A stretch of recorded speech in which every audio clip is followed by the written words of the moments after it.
You're not even his real dad." She spat while letting the ex who abandoned them move back in.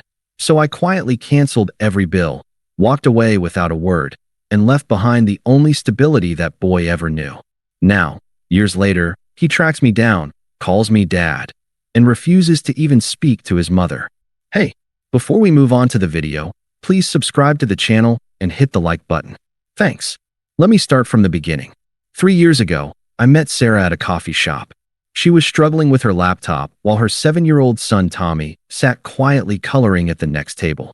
The kid looked up at me with these big brown eyes and said, "My mom's computer is broken again." Sarah laughed, embarrassed, and I offered to help. Turned out it was just a simple software update, but that 5-minute fix changed everything. Sarah was a single mom working part-time retail, barely making ends meet. Tommy's biological father had been out of the picture since Tommy was a baby, just disappeared one day and never looked back. Sarah didn't like talking about it, and I didn't push. All I knew was that this amazing kid had been abandoned by the one person who should have protected him. I fell in love with both of them pretty quickly. Sarah was beautiful and funny when she wasn't stressed about money. But Tommy was everything. Smart as hell, curious about everything, and desperate for a father figure. Within months, he was calling me Jake Dad, this hybrid name that made my heart squeeze every time. I started covering more and more expenses without making a big deal about it. Rent, groceries, Tommy's soccer registration, school supplies. It all just happened naturally. I made good money as a software developer, and they needed help. Sarah would sometimes protest, but I'd just shrug and say, "We're a team, right?" The soccer games were my favorite part. I'd be there every Saturday, cheering louder than any other parent. Other dads would nod at me like I belonged, and I felt like I finally did. Sarah usually came, but spent most of the time on her phone, scrolling through social media or texting friends. Tommy would score a goal and look straight at me, grinning when I jumped up and hooped. "Did you see that, Jake Dad? Did you see my goal?" "I saw it, buddy. You're getting better every week." Those were the best moments of my life. At home, I was the one who helped with homework, made breakfast, packed lunches. I taught Tommy how to ride a bike, how to throw a football, how to tie his shoes. I was there for scraped knees, bad dreams, and endless questions about why the sky was blue. Sarah appreciated it, but I could tell she saw it as her due rather than something special. The first crack in our perfect little family came about 6 months ago. Sarah got a phone call while we were having dinner, and her whole demeanor changed. She stepped outside to take it, speaking in hushed tones. When she came back, she was distracted, picking at her food. "Everything okay?" I asked. "Yeah, just old friend from high school." Tommy, wise beyond his years, looked up from his chicken nuggets. "Was that my other dad?" Sarah's face went white. "No, sweetie. Just eat your dinner." But I saw the look in her eyes. I knew. The calls became more frequent. Sarah started going out more, leaving me to watch Tommy. She'd say it was work stuff or girls' nights, but something felt off. Tommy started asking questions I couldn't answer. "Why does mommy seem sad all the time?" "She's not sad, buddy. She's just tired." "Is she tired of us?" That question broke my heart because I was starting to wonder the same thing. The phone bill was the smoking gun. I paid all our bills, and when I was reviewing the monthly statements, I noticed calls to a number I didn't recognize. Hundreds of them. Late night calls, early morning calls, calls during Tommy's soccer games when Sarah was supposedly there supporting him. I confronted her gently. "Sarah, who have you been talking to? This number shows up constantly." She got defensive immediately. "I'm allowed to have friends, Jake. You don't own me." "I never said I owned you. I'm just concerned. You seem distant lately." "Maybe I'm distant because you're always hovering." "You're not even," she stopped herself, "but the damage was done." "I'm not even what?" "Nothing. Forget it." But I couldn't forget it. The tension in the house grew thick. Tommy started acting out at school, clearly picking up on the stress at home. His teacher called to say he'd been getting into fights, which was completely unlike him. "Tommy, what's going on at school?" "The kids say their dads are coming to the father-son breakfast." "Can you come, Jake Dad?" "Of course I can come." "Promise? Even if mommy says no?" "Why would mommy say no?" Tommy shrugged, but his eyes were worried. "She's been saying weird things about you lately. Like you're not really part of our family." That's when I knew it was over. The confrontation happened on a Tuesday. I came home from work early and found a man sitting on my couch, drinking a beer from my fridge. He was tall, tattooed, with the kind of rough charm that some women find irresistible. Sarah was sitting next to him, closer than necessary. "Jake," Sarah said, panic in her voice. This is Marcus, Tommy's father." Marcus stood up, extending his hand with a cocky smile. "So you're the guy who's been playing house with my kid?" I didn't take his hand. "I wasn't playing anything. Where have you been for 6 years?" "I had some things to work out. But I'm back now, and I want to be part of Tommy's life." Sarah jumped in. "Marcus has changed, Jake. He's clean now, and he wants to be a family." "A family?" I looked at Sarah, trying to understand. "What about our family?" Marcus laughed. "Come on, man. You seem like a nice guy, but blood is blood. Tommy's my son. Blood." I felt my voice rising. "I've been his father for 3 years. I've been to every parent-teacher conference, every doctor's appointment. I know his favorite bedtime story and what he wants to be when he grows up. What do you know? I know he's got my eyes and my stubborn streak," Marcus said. "And I know he needs his real father." Sarah was looking at the floor, unable to meet my eyes. "Jake, this is complicated." "No, it's not complicated at all. You're choosing him over me. Over us. It's not that simple. It is that simple. You're throwing away 3 years for someone who abandoned you both." That night, after Marcus left, I tried to reason with Sarah. Tommy was asleep, and we sat in the living room that I'd furnished in the apartment I'd been paying for. "Sarah, I love Tommy like he's my own son. I've been here every day for 3 years. But you're not his real dad, Jake. You're not even his stepdad. We're not married." The casual cruelty of it hit me like a physical blow. I'd been more of a father to him than Marcus ever was. "Because I let you. But you're not his father. You have no legal rights, no real connection to him." "No real connection?" "I'm the one who taught him to ride a bike. I'm the one who sits with him when he has nightmares. I'm the one who Marcus is his real father. He wants us to be a family." "What about what Tommy wants?" "Did you ask him?" "Tommy will adjust. Kids are resilient." "You're choosing a deadbeat over someone who actually loves your son?" Sarah's face hardened. "You're not even his real dad." Those words hung in the air like a curse. She'd said it. The thing I'd always feared she thought but never voiced.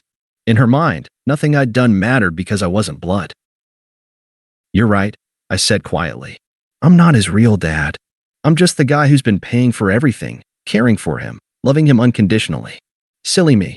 The next day, Sarah moved Marcus in. Just like that. I was told to give them space while they figured things out. Tommy was confused and upset, asking why I wasn't coming home. "Mommy says you're not my real dad," he said over the phone, his voice small and hurt. "What do you think, buddy?" "I think dads are the people who take care of you. Like you do." God, that kid. Even at 7, he understood what his mother couldn't. But I had no legal standing. No rights. No way to fight for custody or even visitation. I wasn't his stepfather, wasn't his adoptive father, wasn't anything but the guy who'd been foolish enough to love someone else's child as his own. The goodbye was the hardest thing I've ever done. I wanted to explain everything to Tommy, to tell him that I wasn't choosing to leave, but Sarah intercepted. "Jake, you need to go. This is confusing for Tommy. I want to explain to him that I'm not abandoning him, that this isn't my choice." "What's the point? You're still leaving." "Because you're making me leave. I'm choosing Tommy's real father. Stop making this harder than it needs to be." Marcus appeared behind her, Tommy clutching his leg. "Look, man, I appreciate you keeping my kid fed while I got my life together, but I'm here now." "Your life together? You've been out of prison for 3 weeks. Sarah's face flushed. "That's not fair. People change. I hope for Tommy's sake you're right." I knelt down to Tommy's level. "Hey, buddy, I need to go away for a while." "Why? Did I do something wrong?" No. You're perfect. You're the best kid in the world. But sometimes grown-ups make decisions that don't make sense. Will you come back?" I looked at Sarah, then at Marcus, then back at Tommy. "I don't know, buddy. But I want you to remember that I love you, okay? No matter what happens, I love you. I love you too, Jake Dad." I packed my things that afternoon while Tommy was at school. I couldn't bear to do it while he was watching. I left a letter for him, sealed, with instructions for Sarah to give it to him when he was older. I knew she probably wouldn't, but I had to try. Then I did something that felt both cruel and necessary. I stopped paying for everything. Rent, utilities, groceries, Tommy's soccer registration, the car insurance, all of it. I didn't make a big announcement or demand Sarah pay me back. I just stopped. They wanted Marcus to be the father? Let Marcus be the provider too. I moved to a different part of town, changed my phone number, went completely no contact. It was the hardest thing I'd ever done, but I knew that staying connected would only make it worse for everyone, especially Tommy. For 2 months, I heard nothing. I threw myself into work, picked up extra projects, started going to therapy. I didn't badmouth Sarah or Marcus to our mutual friends. When people asked what happened, I just said it didn't work out and changed the subject. Then the texts started coming from Sarah's old number, the one I'd been paying for, but apparently she'd kept somehow. Jake, can you help with Tommy's school supplies? Money's tight. Tommy keeps asking about you. Maybe you could take him to dinner. I think I made a mistake. Can we talk? I didn't respond to any of them. What was the point? She'd made her choice clear. The calls started after that. Sarah, her mom, her sister, all of them trying to guilt me into coming back. I finally answered when her mom called for the 5th time. Jake, Tommy keeps asking for you. He cries every night. I'm sorry to hear that, Mrs. Chin. I miss him too. Then come back. Sarah made a mistake. Sarah made a choice. She chose Marcus because he's Tommy's real father. She was confused. Marcus manipulated her. I spent 3 years being Tommy's real father. That wasn't good enough. You're being cruel. That little boy needs you. That little boy needed me then. Sarah decided he didn't. Jake, please, Mrs. Chin. I love Tommy like my own son. I would have done anything for him. But I can't be in his life part-time, and I can't watch Sarah choose Marcus over me every time things get tough. I'm sorry, but this is how it has to be. I hung up and blocked that number too. Through mutual friends, I heard bits and pieces of what was happening. Marcus had been arrested for drug possession. Sarah had been evicted from the apartment. They'd moved in with Sarah's parents. Tommy was acting out at school, getting into fights, his grades dropping. Part of me felt vindicated.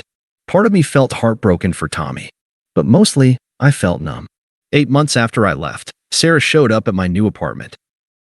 I don't know how she found my address, but there she was, standing in my doorway with Tommy beside her. The kid looked older, sadder, but his face lit up when he saw me. Jake, Dad, I missed you so much. My heart shattered all over again. I missed you too, buddy. Sarah looked terrible. Tired, thinner, desperate. Jake, please. I was wrong.